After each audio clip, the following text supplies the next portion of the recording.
Hello friends, welcome back to the channel. My name is Sejal Patil और आज हम discuss करेंगे इंटरव्यू क्वेश्चंस में और एक नया topic that is memory management in Python, जो कि बहुत फ्रिक्वेंटली पूछा जाता है।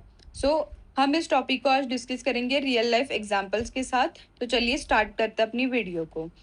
एक सिंपल सा कॉन्सेप्ट के साथ स्टार्ट करते हैं, that is what is memory.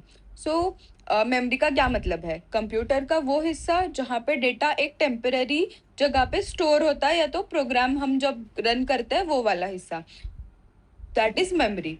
अब हम समझते हैं व्हाट इज मेमोरी मैनेजमेंट। इसका मतलब ये होता है कि कौन सी चीज कब मेमोरी में जानी चाहिए, कब निकलनी चाहिए और कैसे इफिशिएंटली उस मेमोरी को यूज करना चाहिए, इसका ध्यान रखना, दैट इज मेमोरी मैनेजमेंट। और पाइथन ये तीन काम खुद करता है, दैट इज मोस्टली ऑटोमेटिकली। इसमें तीन मेजर चीजें होती है। First one is memory allocation, second is reference counting and third is garbage collection. तो चलो एक एक करके समझते हैं हम सारे concepts. First is memory allocation. Memory allocation का क्या मतलब है? जब हम कोई वेरिएबल या ऑब्जेक्ट बनाते हैं पाइथन में, तो उसके लिए एक मेमोरी रिजर्व करना। जैसे फॉर एग्जांपल आप एक हॉस्टल में नए स्टूडेंट है और आपके लिए एक रूम एलोकेट हो गया, वैसे ही पाइथन में एक नया ऑब्जेक्ट जब भी कोई क्रिएट करते हैं हम, फॉर एग्जांपल एक लिस्ट लेते हैं A=1 2 3। इसके लिए एक पाइथन की लिस्ट के लिए एक नई मेमोरी अलोकेट की गई। अब सेकंड पे जाते हैं कि रेफरेंस काउंटिंग की ओर।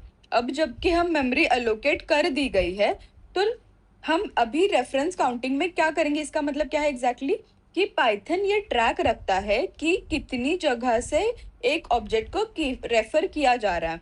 अभी एक एग्जांपल से सिंपल से समझते हैं। अब आप स्क्रीन पे देख सकते हैं कि A=1 2 3 करके एक लिस्ट है, इसके लिए मेमोरी एलोकेट हुई, उसका रेफरेंस काउंट क्या हुआ? 1 हुआ। कि ए की को रेफरेंस कर रहा है एक list, that is the count is 1। अगर हमने B=A किया, तो अभी B में क्या स्टोर हो गया? Same list. इसके लिए भी एक जगह हुई, तो इसकी रेफरेंस काउंट 1 से बढ़ गया, दैट इज 2 हो गया। अगर फॉर एग्जाम्पल अभी हम डिलीट करते हैं, डिलीट A को, अभी रेफरेंस काउंट 1 से हट गया, अभी रेफरेंस काउंट हमारा क्या हुआ? काउंट 1 हुआ। अगर हम अभी यहाँ पे B को भी डिलीट कर दे, तो पाइथन ने अभी काउंट जैसे 0 हो गया, तो पाइथन यहाँ पे मेमोरी फ्री कर देता है। जैसे कि जब हम रेफरेंस काउंट 0 बन जाता है, पाइथन ये अपने आप को समझता है, अपने आप से समझता है कि कोई भी उस ऑब्जेक्ट को यूज नहीं कर रहा, जैसे कि हमें उसे मेमोरी को रिलीज करना है। ये कॉन्सेप्ट डायरेक्टली पॉइंट करता है हमारे नेक्स्ट टॉपिक को, दैट इज गार्बेज कलेक्शन। तो जब हमारा रेफरेंस काउंट 0 हो गया है, तो पाइथन ये गार्बेज कलेक्टर को भेजता है। दैट इज गार्बेज कलेक्शन, मतलब ऐसे ऑब्जेक्ट्स को जिनका काम नहीं बचा है, जैसे कि हमारी लिस्ट जो कि डिलीट हो चुकी है, उसको उस मेमोरी से हटाना। सिंपल सा कॉन्सेप्ट है।